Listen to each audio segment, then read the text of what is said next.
అయితే నిన్న ఇమాన్యుయల్ ఏవి మనం అందరం చూసామన్నమాట. చూసిన తర్వాత నాకేంటి అనిపించిందంటే, ఇమాన్యుయల్ అంటే వాళ్ళ మమ్మీ చెప్పినట్టు, ఇమాన్యుయల్ మమ్మీ చెప్పినట్టు, నువ్వు కమెడియన్గా లోపలికి వచ్చావు, హీరోగా బయటికి రావాలి అని అన్నారనమాట.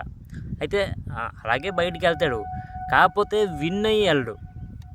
హీరోలాగే బయటికి వెళ్తాడు కానీ విన్ అవ్వడం కొద్దిగా కష్టం అయిపోయింది ఇమాన్యుయల్కి. ముందైతే అందరూ ఇమాన్యుయల్ ఇమాన్యుయల్ ఇమాన్యుయల్ ఇమాన్యుయల్ అని గెంతారు అనమాట. ఇప్పుడు కొంచెం తనుజ కళ్యాణ్, తనుజ కళ్యాణ్, దాని తర్వాత తనుజ పేరు కూడా మెల్లిమెల్లికి పోతుంది, కళ్యాణ్ కళ్యాణ్ అంటున్నారు అనమాట అందరూ. అంటే ఇమాన్యుయల్ గేమ్ ఎక్కడ పోయిందంటే,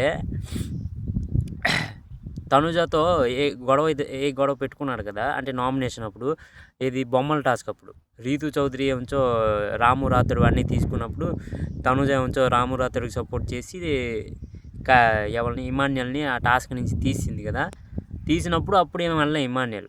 దాని తర్వాత ఎన్నో వారాలు 6 వారాలు 7 వారాలు అయిపోయిన తర్వాత తనుజను నామినేట్ చేశాడు. అక్కడ కొద్దిగా బ్యాడ్ అయిపోయాడు అనమాట ఇమాన్యుయల్. అందుకే ఓట్లు తగ్గిపోయాయి ఇమాన్యుయల్వి.